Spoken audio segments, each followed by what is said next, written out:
Hi ಎಲ್ಲರಿಗೂ, ಇವತ್ತು ನಾನು ಒಳ್ಳೆಯ ಒಂದು ಮೊಟ್ಟೆ ರೋಸ್ಟ್ ರೆಸಿಪಿನ ನಿಮ್ಮ ಜೊತೆ ಶೇರ್ ಮಾಡ್ತೀನಿ. ನಿಮಗೆಲ್ಲರಿಗೂ ಗೊತ್ತುಂಟು ಮೊಟ್ಟೆಯಲ್ಲಿ ಒಳ್ಳೆಯ ಪ್ರೋಟೀನ್ ಅಂಶ ಇದೆ, ನಮ್ಮ ದೇಹಕ್ಕೆ ಎಷ್ಟು ಅಗತ್ಯವಿದೆ ಅಂತ ಮೊಟ್ಟೆ. ಹಾಗಾಗಿ ನಾನು ಒಂದು ಹೆಲ್ದಿಯಾದ ರೆಸಿಪಿನ ನಿಮ್ಮ ಜೊತೆ ಶೇರ್ ಮಾಡ್ತೀನಿ. ತುಂಬಾ ಚೆನ್ನಾಗಿರುತ್ತೆ, ತುಂಬಾ ಟೇಸ್ಟಿಯಾಗಿರುತ್ತೆ ಮತ್ತು ಇದನ್ನು ಮಾಡಲಿಕ್ಕೆ ತುಂಬಾ ಸುಲಭ, ಬೇಗನೆ ಮಾಡ್ಬೋದು ಇದನ್ನು. ನನ್ನ ರೆಸಿಪೀಸ್ ಎಲ್ಲ ನಿಮಗೆ ಇಷ್ಟ ಆಗ್ತಾ ಇದ್ದರೆ ವಿಡಿಯೋಗೊಂದು ಲೈಕ್ ಕೊಡೋದನ್ನು ಮರಿಬೇಡಿ, ಹಾಗೂ ವಿಡಿಯೋವನ್ನು ಆದಷ್ಟು ಶೇರ್ ಮಾಡಿ ನನಗೆ ಸಪೋರ್ಟ್ ಮಾಡಿ. ಬನ್ನಿ ರೆಸಿಪಿನ ಸ್ಟಾರ್ಟ್ ಮಾಡೋಣ.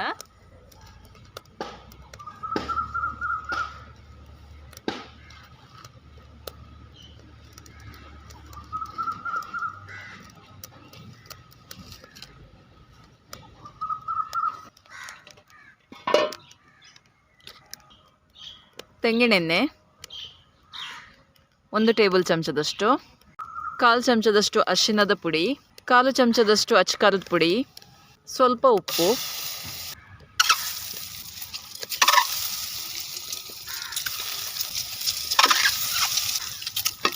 ಲೈಟಾಗಿ 1 ನಿಮಿಷ ರೋಸ್ಟ್ ಮಾಡಿದರೆ ಸಾಕು. ಹೊರಗಡೆಯಿಂದ ಸ್ವಲ್ಪ ಕ್ರಿಸ್ಪಿ ಆದರೆ ಸಾಕು. ನೋಡಿ, ಹೊರಗಡೆಯಿಂದ ನೋಡಿ ಕಲರ್ ಚೇಂಜ್ ಆಗಿದೆ, ಇಷ್ಟಾದರೆ ಸಾಕು. ಇದನ್ನು ತೆಗೆದು ಬಿಡೋಣ. ಈಗ ಮೊಟ್ಟೆ ಮಸಾಲನ್ನು ಮಾಡ್ಕೊಳ್ಳೋಣ. 3 ಟೇಬಲ್ ಚಮಚದಷ್ಟು ತೆಂಗಿನೆಣ್ಣೆ ಹಾಕ್ತಾಯಿದ್ದೀನಿ. ಸ್ವಲ್ಪ ಎಣ್ಣೆ ಜಾಸ್ತಿ ಹಾಕ್ಕೊಳ್ಬೇಕು, ಆವಾಗ ಮಾತ್ರ ಟೇಸ್ಟ್ ಚೆನ್ನಾಗಿ ಬರುತ್ತೆ. 3 ಈರುಳ್ಳಿನ ಹಾಕ್ತಾಯಿದ್ದೀನಿ. ಈ ರೆಸಿಪಿಯಲ್ಲಿ ನಿಮಗೆ ಮೇನ್ ಏನು ಅಂದರೆ ಈರುಳ್ಳಿನ ಚೆನ್ನಾಗಿ ಬೇಯಿಸೋದು. ಒಳ್ಳೆ ಕೆಂಪಾಗಬೇಕು ಈರುಳ್ಳಿ, ಇದರಲ್ಲೇ ಇರೋದು ಟೇಸ್ಟ್. ಈರುಳ್ಳಿ ಚೆನ್ನಾಗಿ ಕೆಂಪಾಗದಿದ್ದರೆ ನಿಮಗೆ ಟೇಸ್ಟೇ ಬರಲ್ಲ. ಒಳ್ಳೆ ರೀತಿಯಲ್ಲಿ ಇದು ಕೆಂಪಾಗಬೇಕು.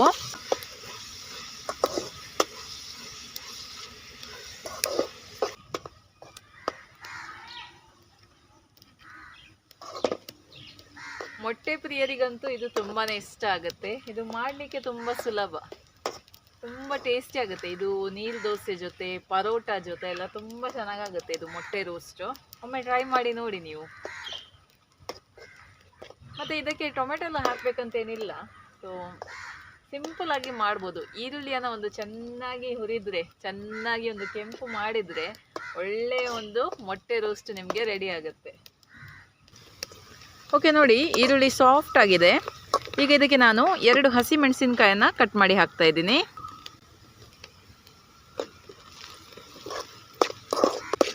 ನೆಕ್ಸ್ಟ್ ಇದಕ್ಕೆ 2 ಚಮಚದಷ್ಟು ಶುಂಠಿ ಬೆಳ್ಳುಳ್ಳಿ ಪೇಸ್ಟ್ ಹಾಕ್ಕೊಳ್ಳೋಣ.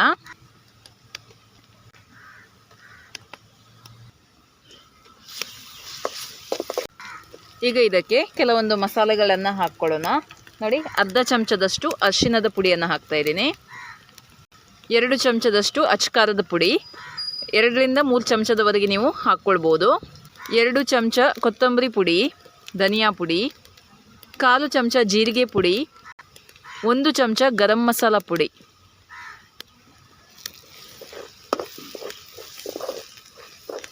ರುಚಿಗೆ ಎಷ್ಟು ಬೇಕು ನೋಡಿ ಅಷ್ಟು ಉಪ್ಪನ್ನು ಹಾಕ್ತಾಯಿದ್ದೀನಿ, ಕಲ್ಲುಪ್ಪನ್ನು ಹಾಕ್ತಾಯಿದ್ದೀನಿ. ಈ ಸಮಯದಲ್ಲಿ ನಿಮಗೆ ಈರುಳ್ಳಿಯಿಂದ ಒಳ್ಳೆ ಒಂದು ಘಮ ಬರಬೇಕು.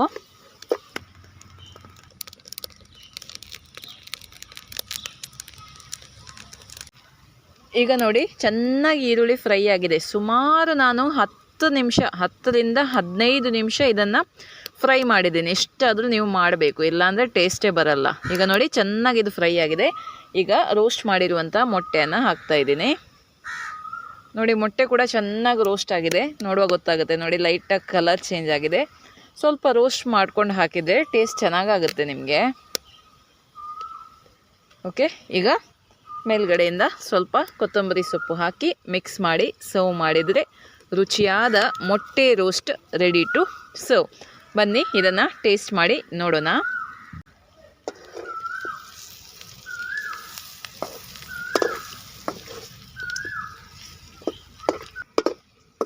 ನೋಡಿ, ಸೂಪರಾಗಿ ಬಂದಿದೆ. ಮಸಾಲ ನೋಡುವಾಗಲೇ ಗೊತ್ತಾಗುತ್ತೆ. ಕಲರ್ ನೋಡಿ ಅಂತೆ ಎಷ್ಟು ಚೆನ್ನಾಗಿ ಚೇಂಜ್ ಆಗಿದೆ ಅಂತ. ಬನ್ನಿ ಟೇಸ್ಟ್ ಮಾಡೋಣ. ನೋಡಿ, ಮೊಟ್ಟೆ ರೋಸ್ಟ್ ಬಿಸಿ ಬಿಸಿಯಾಗಿ ರೆಡಿಯಾಗುಂಟು. ತುಂಬಾ ಚೆನ್ನಾಗಿ ಬಂದಿದೆ. ಮಸಾಲ ನಿಮಗೆ ಕಲರ್ ನೋಡೋ ಗೊತ್ತಾಗುತ್ತೆ ಎಷ್ಟು ಚೆನ್ನಾಗಿದೆ ಅಂತ. ಓಕೆ, ಇದು ನೀರು ದೋಸೆ ಜೊತೆ ಅಥವಾ ಪರೋಟ ಜೊತೆ, ಚಪಾತಿ ಜೊತೆ ಒಂದು ಒಳ್ಳೆಯ ಸೈಡ್ ಡಿಶ್ ಆಗುತ್ತೆ. ಅಥವಾ ಹೀಗೇ ನೀವು ತಿನ್ಬೋದು, ಒಳ್ಳೆಯದಾಗುತ್ತೆ. ಓಕೆ, ಟೇಸ್ಟ್ ಮಾಡುವ ಸಮಯ ಫಸ್ಟಿಗೆ ನಾನು ಮಸಾಲೆನ ಟೇಸ್ಟ್ ಮಾಡಿ ನೋಡ್ತೀನಿ. ಹೇಗೆ ಬಂದಿದೆ ಅಂತ.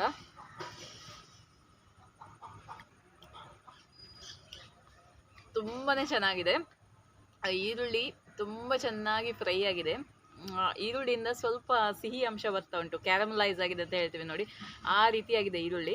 ಹಾಗಾಗಿ ತುಂಬ ಒಳ್ಳೆ ಕಲರ್ ಬಂದಿದೆ. ಈರುಳ್ಳಿ ಚೆನ್ನಾಗಿ ಫ್ರೈ ಮಾಡಿದರೆ ಈ ರೀತಿ ಕಲರ್ ಬರುತ್ತೆ, ತುಂಬ ಚೆನ್ನಾಗಿದೆ. ಮೊಟ್ಟೆ ಕೂಡ ಟೇಸ್ಟ್ ಮಾಡ್ತೀನಿ. ಸಖತ್ತಾಗಿದೆ. ಇವತ್ತು ಸಂಡೇ, ನೀವು ಇದನ್ನು ಇವಾಗಲೇ ಟ್ರೈ ಮಾಡಿ ನೋಡಿ, ಮತ್ತೆ ನೀವು ನನಗೆ ಬಂದು ಹೇಳಿ ಹೇಗಾಗಿದೆ ಅಂತ. ಓಕೆ, ಬಾಯ್.